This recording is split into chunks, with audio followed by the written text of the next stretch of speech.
right, here we go. So inverse of discrete relations. This is going to go come quickly because this is just more of your visual representation of inverses.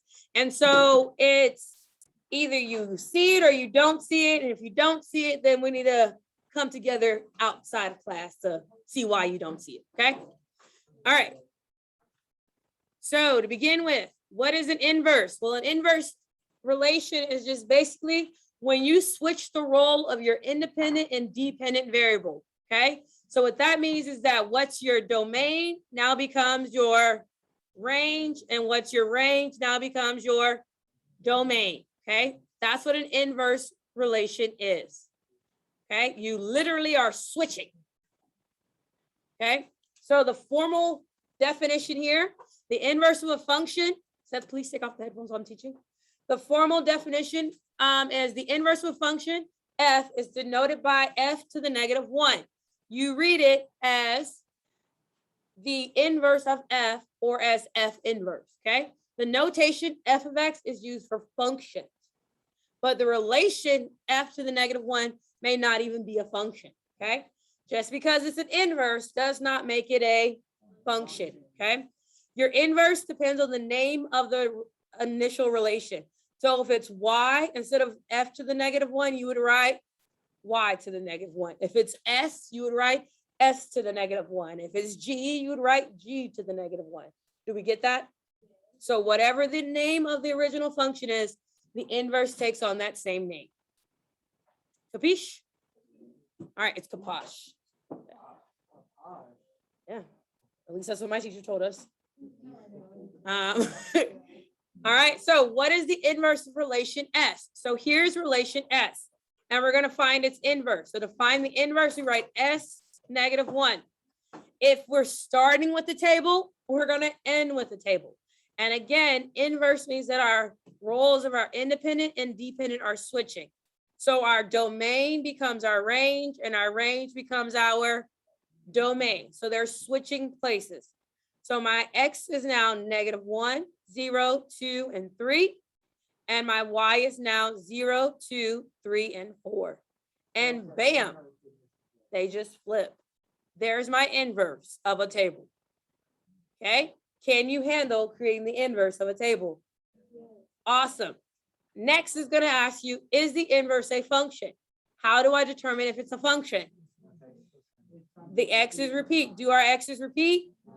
So no repeats. Wait, so it's based off after, like the function, if it's a function or not after? Is after you create the inverse. Okay, x's do not repeat, so this is a function. Yay.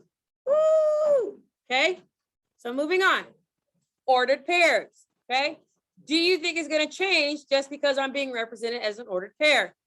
No, still means that your x and your y are switching places. So my S inverse would equal brace 0, 1, comma 4, 2, comma 6, 4, 6, 7, and 10, 9. And all I did was switch the role of my x and my y. There's my inverse. Is this inverse relation a function? Why is it not? The 6's repeat and they're in the x place, right? So this is not a function. So we write not a function. Thought I was joking. I told you it was. All right. Yes. Okay. Here we go. Inverse of a graph. So with the inverse of a graph, there's 2 ways of doing it. Way number 1, you're on the same graph. Way number 2 is you're on a separate graph. Okay. With way number 1, you're going to reflect it across the y equals x line. The y equals x line is the points where you have 1, 1, 2, 2, 3, 3, and so forth. It's when y equals x, and it's your line of symmetry. So this is y equals x. And you literally are reflecting the points across that line. So here, this one would go, bam, reflected. This one would go, bam, reflected. And then these two are in each other's location, so they would just reflect onto each other. And that's how it would work if you're graphing it on the same graph. Well, it had two values that were inverses of itself. All right, now, if you are graphing it on a separate plane, you're just gonna pay attention to the ordered pairs.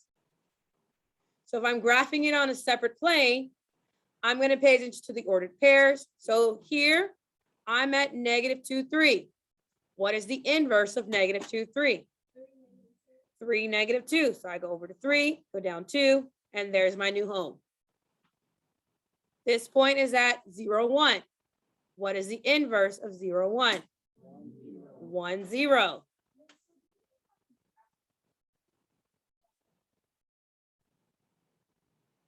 I don't know how to answer that.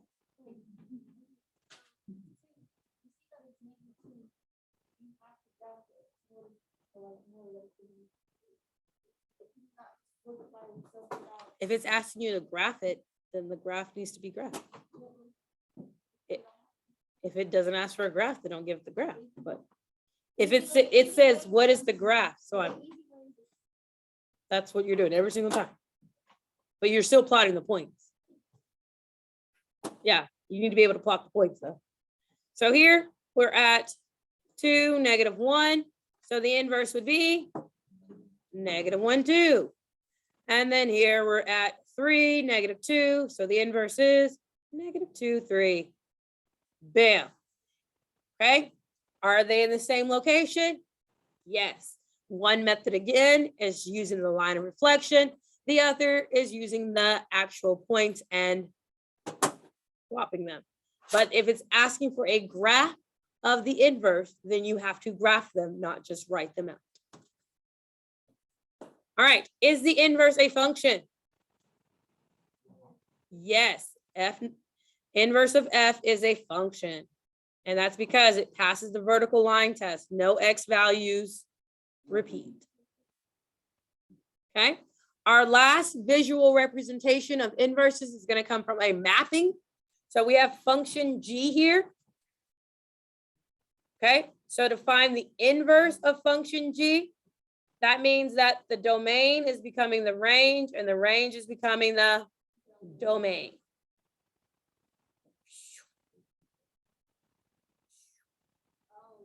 Okay, so we have 0, 1, 4, and 9 is my new domain. And we have -1, 0, 1, 2, and 3 are my new range. When I'm connecting them, I'm reading from range to domain. So 0 goes to 0. 0 goes to 0. 1 goes to -1, and 1 goes to +1. 1 goes to -1. 1 goes to +1. 4 goes to 2, and 9 goes to 3.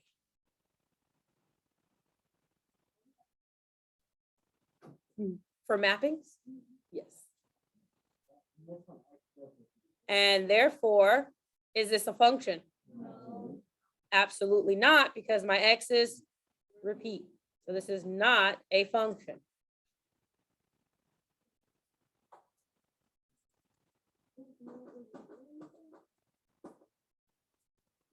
All right. So here's your you do. Here's your checkpoint. I'm going to give you 2 minutes for about 30 minutes. All right. So what we're going to do is we're going to just go over whether it's if the inverse is a function or not. And as long as we're good, then I won't have to do it. So T inverse, is it a function or not a function? It's not a function. You should have had repeating -3s. S inverse, is it a function or not a function? It is a function. Okay, we're going to call this F. F inverse, is it a function or not a function? Not a function. Forgot the word, the letter A. And then we'll call this guy G. So G inverse, is it a function or not a function? Not a function. You had repeating twos. Nope, that's part one.